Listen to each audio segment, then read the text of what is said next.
اللہ تعالیٰ بارش دے بارش دے، بارش نہیں تو 100 برس کی نانی دے۔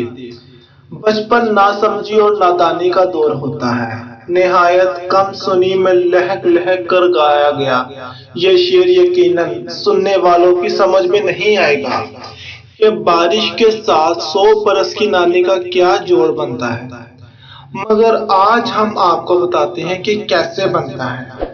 ہمارے بچپن میں معمولی سی پھوار بھی پڑتی یا کالی کٹائی چھاتی تو ہم نادان بچے جھوم جھوم کر بے ربط شعر گا گا کر نہ صرف گھر بلکہ پورا محلہ سر پر اٹھا لیتے۔ ایک ایسے ہی حسین موسم میں جب بادل گٹا بن کر برسنے کو تیار تھے، میں اپنی امی کے ساتھ خالہ جان کے گھر سے واپس آ رہا تھا کہ اچانک بارش شروع ہو گئی۔ جیسے ہی ہم بس سے اترے موسلا دھار بارش شروع ہو گئی۔ بارش اتنی زوردار تھی کہ راستہ چلنا مشکل ہو گیا۔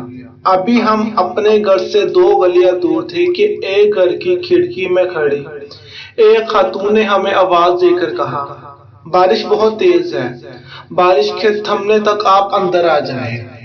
خاتون نے ہمارا جواب سنے بغیر جھٹ دروازہ کھول دیا۔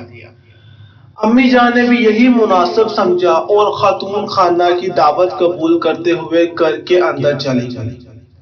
خاتون ہمیں ڈرائنگ روم میں بٹھانا چاہتی تھی مگر گیلے کپڑوں کی وجہ سے امی جان نے انکار کرتے ہوئے برآمدے میں بچھی چارپائی پر بیٹھنے کو ترجیح دی۔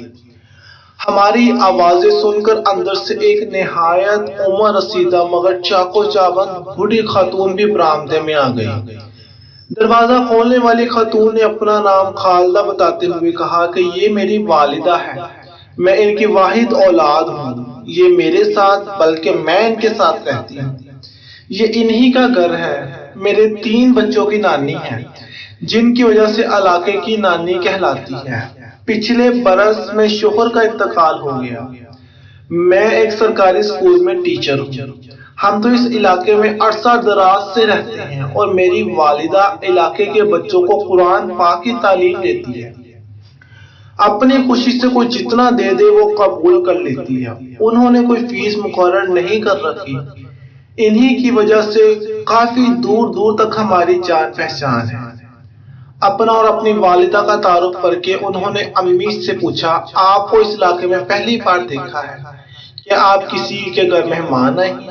نہیں، ہم دراصل پچھلے ہی مہینے 2 گلیاں آگے کرائے کے گھر میں شفٹ ہوئے ہیں، اس لیے زیادہ لوگوں سے جان پہچان نہیں، مگر آپ سے اور نانی اماں سے مل کر بہت خوشی ہوئی۔ میری 2 بچیاں ہیں، اس نئے علاقے میں آنے اور اسکول میں داخلے کے بعد میں ان کی قرآنی تعلیمات کی طرف سے فکر مند تھی، مگر آپ سے اور نانی سے مل کر لگتا ہے کہ اللہ کے فضل سے یہ مسئلہ بھی حل ہو گیا۔ نانی اماں کس وقت بچوں کو پڑھاتی ہیں؟ اگر ان کی اجازت ہو تو کل سے میری دونوں بچیاں نانی اماں سے قرآن پاک پڑھنے آ جایا کریں۔ امی جان نے تفصیل سے جواب دے کر پوچھا، ہاں ہاں کیوں نہیں، ہمارے دروازے تو پورے اہل محلہ کے لیے کھلے ہیں، آپ کل دوپہر کے بعد 3 بجے تک بچیوں کو بھیج دیں، آنٹی خالہ چائے بھی بنا لائیں، اور نہایت آرا اور اخلاق سے ہمیں چائے پلائی۔ بادل جم کر برسنے کے بعد تھم چکے تھے، امی نے رخصت کی اجازت چاہی۔ دوسرے دن 3 بجے امی جان مجھے اور باجی آمنہ کو لے کر نانی کے گھر آئی، جہاں پہلے ہی بہت سارے بچوں کو نانی اماں پڑھانے میں مصروف تھی۔ امی نے کچھ رقم نانی اماں کی مٹھی میں دبائی اور ہمیں نانی اماں کے پاس چھوڑ کر خدا حافظ کہہ کر چلی گئی۔ نانی اماں کے پاس پڑھائی کے دوران ہمیں اندازہ ہوا کہ نانی اماں نہایت شفیق محبت کرنے والی خاتون ہونے کے ساتھ ساتھ ایک اصول پرست، وقت کی پابند، پڑھائی کے معاملے میں ایک سخت گیر استاد ہے۔ پڑھائی اور پابندی وقت کے معاملے میں ذرا سی بھی چھوٹ نہیں دیتی تھی۔ یہ سچ ہے کہ وقت کی پابندی میں نے نانی اماں ہی سے سیکھی ہے۔ نانی اماں برآمدے میں بیٹھ کر بچوں کو پڑھاتی۔ برآمدے میں کچھ کیاریاں تھی جن میں نانی اماں نے خوبصورت پھولدار پودے اور سبزیاں اگا رکھی تھی، جن کے قریب جانے اور چھونے کی ہم بچوں کو بالکل اجازت نہیں تھی۔ نانی کو اپنے پھولوں اور پودوں سے اتنی محبت تھی کہ ان کا ایک پتا بھی ٹوٹنے پر وہ تڑپ اٹھتی تھی۔ ایسے میں گلی میں ہر وقت کرکٹ کھیلنے والے لڑکوں کی گیند جب ہم بچوں پر یا پودوں پر آ کر گرتی تو نانی سخت جلال میں آ جاتی۔ ان کا اصول تھا کہ آنے والی گیند ہرگز واپس نہ کرتی، بلکہ اسے اٹھا کر ایک پرانے باکس میں ڈال دیتی اور دروازے پر جا کر لڑکوں کو اپنی کڑکدار آواز سے ڈانٹتے ہوئے کھیل کود اور آوارہ گردی چھوڑ کر پڑھائی میں دل لگانے کی نصیحت کرتی، مگر ان لڑکوں پر کچھ اثر نہ ہوتا۔ وہ اپنی نہ ملنے والی گیند کو رو پیٹ کر نئی گیند لینے چل دیتے، پھر اگر اگلی بار وہ گیند بھی نانی اماں کے گھر آنے کے جرم میں باکس میں ہمیشہ کے لیے قید کر دی جاتی۔ نانی اماں اس بڑھاپے میں بھی اپنے کام خود اپنے ہاتھوں سے انجام دیتی۔ وہ اپنے کپڑوں کی دھلائی اور مرمت بھی خود ہی کرتی، سوئی میں دھاگا ہم بچیوں سے ڈلواتی۔ ایک مرتبہ ہم نے آنٹی خالدہ سے پوچھا کہ نانی اماں کی عمر کتنی ہے۔ اس دن نانی اماں کی طبیعت خراب تھی، اس لیے وہ اپنے کمرے میں سو رہی تھی۔ آنٹی خالدہ نے بتایا خیر سی اماں کی عمر ایک کم 100 سال یعنی 99 برس ہو گئی ہے، اگلے برس انشاءاللہ پورے 100 سال کی ہو جائیں گی۔ ہمیں اپنا پھر وہی شعر یاد آنے لگا، اللہ تعالیٰ بارش دے بارش دے، بارش نہیں تو 100 برس کی نانی۔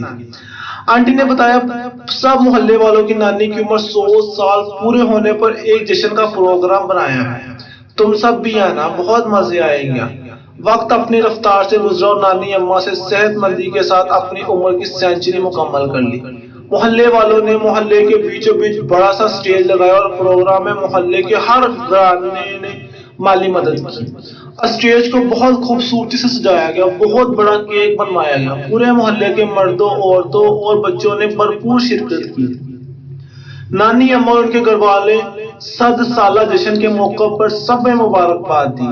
ہر کوئی اپنے ساتھ نانی اماں کے لیے مختلف تحفے لایا، پورا اسٹیج تحفوں سے بڑھ گیا۔ سب نے مل کر نانی اماں کی عمر درازی اور صحت کے گیت گائے۔